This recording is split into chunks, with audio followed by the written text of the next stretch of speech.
Okay, I'm going to try something new. Who do you guys follow online? Do you guys follow anybody? Who do you follow on Instagram? Who's your favorite person to look at their content on Instagram or on Facebook? Mel Robbins. Okay. Why? Mel Robbins. Yeah, I love Tony Robbins too, and I missed his thing the other day, but yeah, Mel Robbins. All right, Mel Robbins. Why Mel Robbins? She really does connect. Like, everything she says has some kind of nugget in it that I go, yeah, like really. It's that aha moment. And she almost never sells. Okay, so she never sells. She never sells. You have aha moments, which are solving your problems. Mm-hmm. The aha moment makes you feel what you feel when you have that problem, which is engages emotion. And I'm willing to bet she tells a lot of stories. Yeah. And she's really fun. And she's funny. Well, there you go. There's emotion again, right? Like, she hits all the points and things that aren't going to change. No matter what happens, no matter where people's attention goes, if it switches from Instagram somewhere else, if it goes from Facebook somewhere else, it doesn't matter where it goes, those three things are going to remain constant.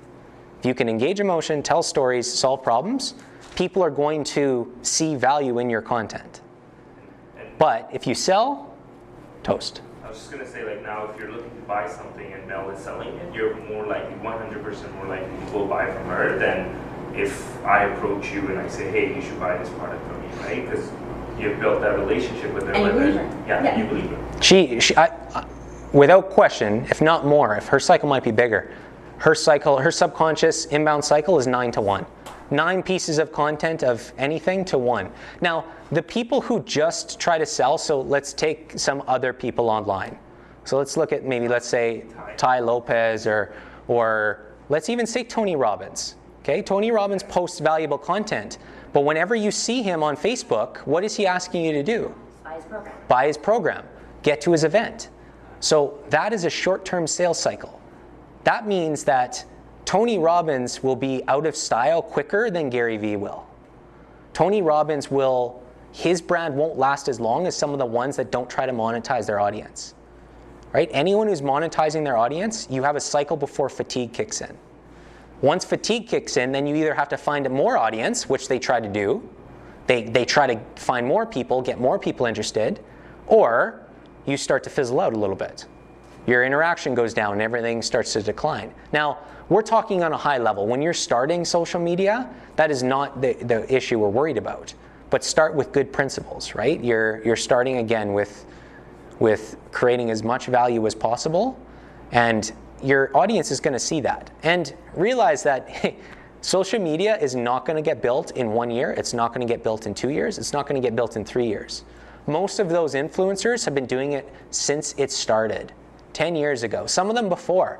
Some of them were on YouTube before. Some of them were doing things before that we haven't even heard of in terms of platforms from a younger generation. So it's important to understand that it's going to take time. And it's important to do because your social media still creates authority for your brand. It still creates authority for your website. It creates credibility. Here's something I didn't talk about though. If you're one person and you have limited one-person resources and you're trying to run a business, we all know how much work that is. It takes everything that you have. Everything. All your hours of the day, every extra hour you have, it takes to build that business. So how do you find time for social? Well, you cut out 10%, 15% of your day to figure out how you're going to make some content of value for your audience.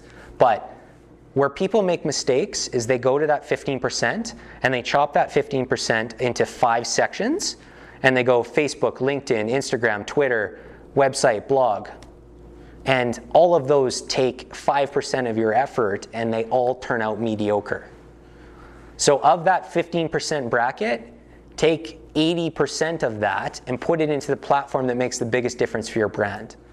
Then still have the other platforms. The other platforms provide credibility to your brand, and as you get more resources, you're going to execute them. But then take the content you make on that one platform and do your best to morph it to be native on the other ones.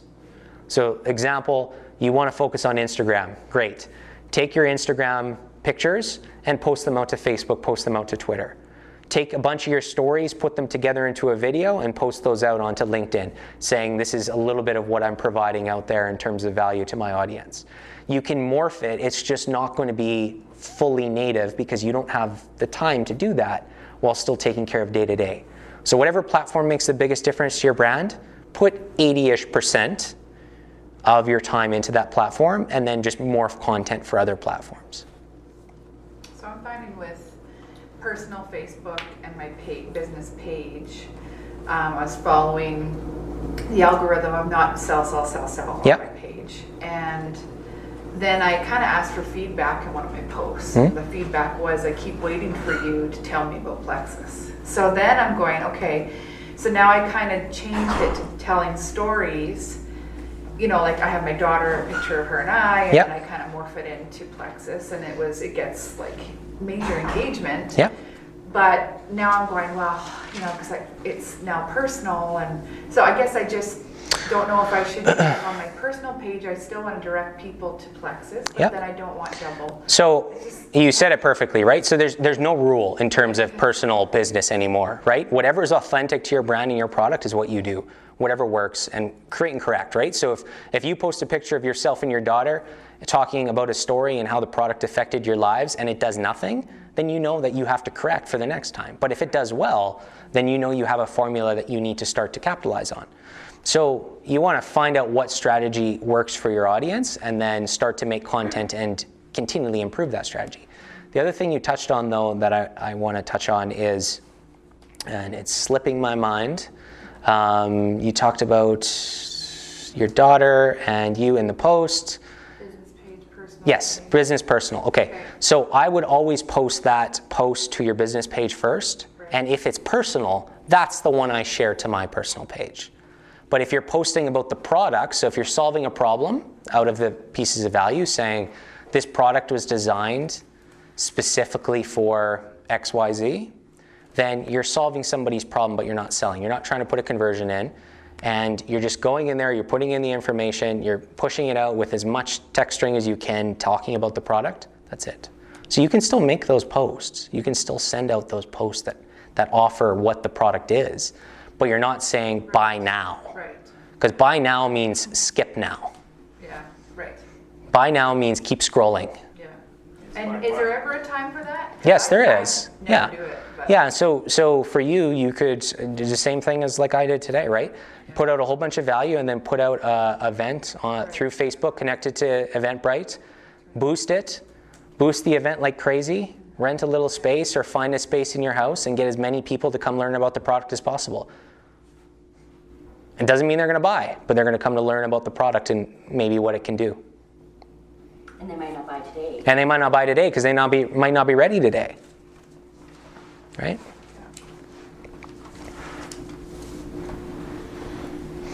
So I hope that kind of gives you an idea.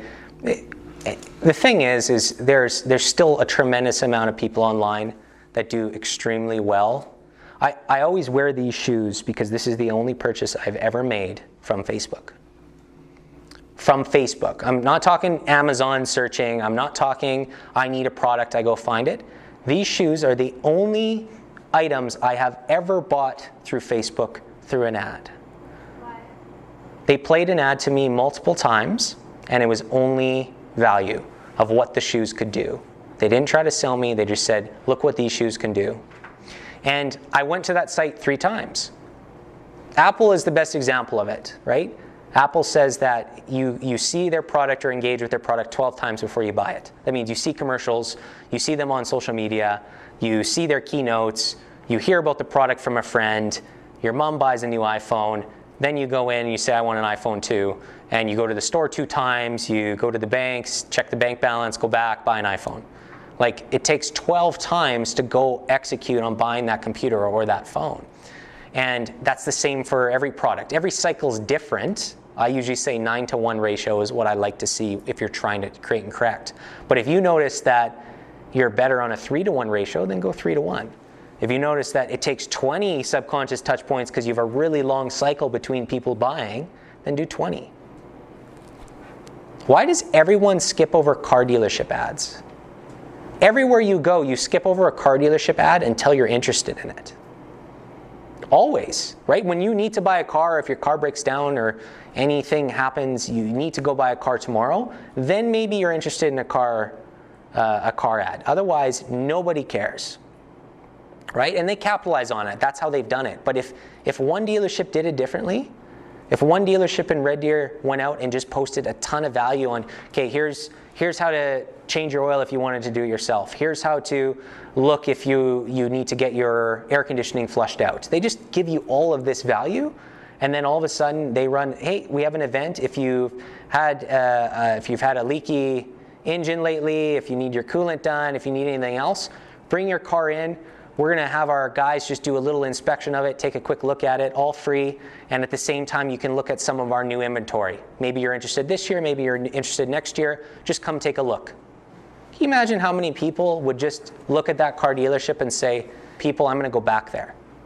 None of them do it though, right? And it bugs me, but at the same time, somebody will.